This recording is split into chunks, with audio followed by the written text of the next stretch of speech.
Joining me in studio today is Mark Misko. You're the Director of Transportation for the District of Muskoka. And thank you very much for joining us today. We really appreciate you taking the time. I know you are a very busy man, especially with all the stuff that's going on lately. And one of those things we're going to talk about is King William rehabilitation, I guess is what we're calling it. So you recently had a meeting with some updates on that project. Now you found the contractor. Is that what the right term is for that? That's right.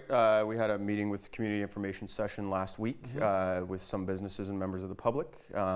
We also had a report go through to our council last week recommending award to the contractor, which is JB Enterprises at this point. So we're issuing our award letters, kind of getting all the check boxes marked off before we can start to formalize the job. Now, from what we're hearing right now, second week of July for shovels in the ground. Is that right? That's what we're looking at right now. There's going to be some staging. They're going to have to get the utility locates kind of mobilized to the site. So we're looking to have a meeting with JB as early as next week to kind of finalize all that. We have a pre-construction meeting. It's kind of a kick-off meeting. Figure out where they're at in their timeline and their schedule like that. So I know this is kind of still up in the air, but what does this look like in terms of when the construction starts and where it starts? Because it's a long stretch of road, right? That's right. You're not shutting down that whole road. You're kind of working along, right? So where do you start? So one of the things that we've presented at our community information sessions is a staged approach to this construction, and it shows some of the areas they will be working, kind of what the traffic impacts are through those areas. Okay. So initially from the start of the project, we wanted to maintain two directions of traffic through the area whenever feasible. Yep. And some of the staging that we've laid out is allowing us to accommodate that. There's a minor detour in one of the stages. Where we would be starting is stage one, obviously, is down towards John Street and the Swing Bridge area. Okay. And they're going to be working there towards Scott Street in a stage manner. They may be on one side of the road and then flip to the other side as construction progresses. But as you mentioned, the work is going to try not to impede the double flow of traffic in that area, right? That's right. We did consider some accelerated options for scheduling, and that included some staging where you'd see one-way traffic and then the other way. Since the start of this project, we've tried to maintain traffic in two directions through there. We know it's important for the businesses to be able to maintain access in and out. We also know that it's a very busy area, so anything we can do to alleviate traffic flow through there during construction, we'd look to consider that. So explain to me why, I guess, summertime is the ideal time to be doing this construction versus the fall or the spring or even the winter. Yeah, we looked at staging this project in the shoulder seasons, what I'll call them, that's spring and fall. We really lose a lot of time if spring's late coming out of the ground, if winter's early setting in. We essentially would be looking at, kind of a multi-year project. We'd be looking at easily 2 to 3 years on this type of job. So, and another issue we have is the actual constructability of it. And what that means is when they're putting material back in the ground, if you're in freezing conditions, you're going to get a lot of deficiencies with that, especially with compaction and soil that you're putting back in the ground and granulars. So. I'm guessing there's a cost measure as well here. You're probably saving some money by doing it at this time period and also the time. We do. There would be what I would call multiple mobilizations out to the site, out to the site for shutdown for the winter. So we considered that. There are cost savings with having them on site completing the work all in one shot. Okay, perfect. So tell me about the project itself. What exactly is happening here? So basically the project overall in a nutshell is replacement of sanitary sewer through the area, replacement of stormwater piping through the area. Additionally, we've got some minor waterworks through the area for water main servicing, road reinstatement, some sidewalk work, so new sidewalks in sections, new asphalt in sections. There's going to be a completely new sidewalk between John Street heading back out towards Scott on what I would call the north side or the northwest side at this point. So there's no sidewalk there now. We're going to put one in, and the town has asked for that, so we've rolled it into the construction work. I think one of the things I've heard about is, this is running in tandem with the Highway 11 stuff, which you can't control. That's the government, right? It's a totally different project. But people are saying, well, why now? Why couldn't we wait? Obviously, this isn't something that can wait anymore, right? Right. We're seeing this in a lot of our infrastructure. It's just becoming end of lifespan for it, to be pretty blunt about it. We're in year 49 of a 50-year lifespan type thing. The work needs to be done, or we're going to see critical failures on some of these underground services that you don't necessarily see every day. You see the potholes and the road surface, but there's a lot of stuff going on underneath the ground there. And the time for replacement on that is due on this one. Obviously with the MTO and their work on Highway 11. We were in touch with them initially. Okay.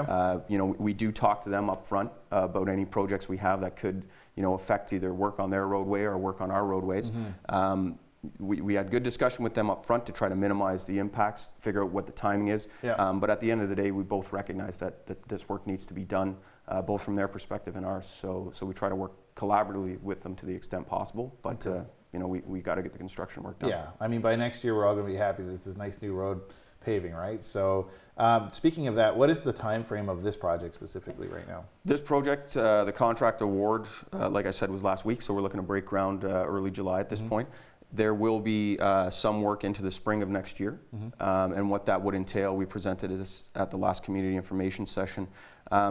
Basically, it would entail kind of your what I'll call the final dressing on the job. So you're going to see the base course of asphalt in for a good section of the job, and then into the spring next year, there's the remaining 2 stages up towards Scott Street. Okay. Final completion date is mid-July. Okay. Of next year, ideally, and when I say final completion, that's kind of top lift of asphalt, Yeah. And you know, all your sod and the greenery's in with it. So when, you know, obviously there's a pause period for the winter. Is there a hard date, or is it just kind of when the season strikes, I guess, for that? we have hard dates built into the contract now, but it is dependent on weather. If we get an early onset of winter like we did last year when it came in, I remember in November it was, you know, well below -10 at points. They'd start to look at packing up the site at that point. You know, we've got November 30th in the contract now and a start date of April 2nd next year. That does depend on when the frost comes out of the ground.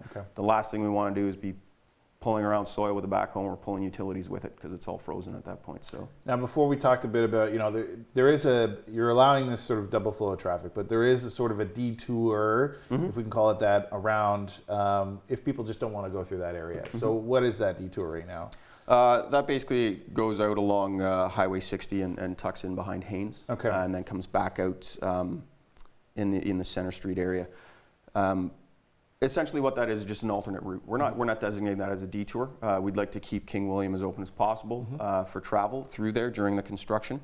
That's just designated if someone kind of wants to get around. You know, they don't need to go down King William, and they'd rather just get a quicker way around. So we're just designating that as an alternate route for through traffic, I guess you could say at this point. You know, people that just don't want to look at construction, I guess. Yeah. So we did mention this a little bit before. I know that everything is up in the air about it right now, but I just kind of want to see where Main Street revitalization is at right now. Sure. Where are we at sitting with that? Right now, that job is the RFP, or request for proposal for engineering design, is out. We've received the bids back from potential consultants for the design work. We're still evaluating those. We're doing a lot of extra legwork right up front with these jobs. You know, we're checking references on the consultants that have put their hat in the ring. We're also completing some interviews with all the ones that have passed the first stage next week. So timeline for that, you know, we're getting some initial discussion going with them. Once we have them on board, we'll be able to talk a lot more about what the actual dates are going to be. Is it fair to say that it's a strong possibility we'll see it start next summer? Well, I guess a lot of it depends on what the timelines we see back from the consultants are. You know, during the engineering and design, we've really got a pretty large project going through there. A lot of streetscaping going on as part of that. You know, we have to figure out kind of what the nuts and bolts are of that and how we're gonna implement that when we do get the green light. And some of that may involve council committee approvals as well. We also have to look at our budgeting timelines. You know, getting the money ready to do this type of work. So we're close to getting that information, but like I said, we're still onboarding, and I think there's still some committee council discussions that we may need to have before we're able to start sending out actual dates of hard construction at that point.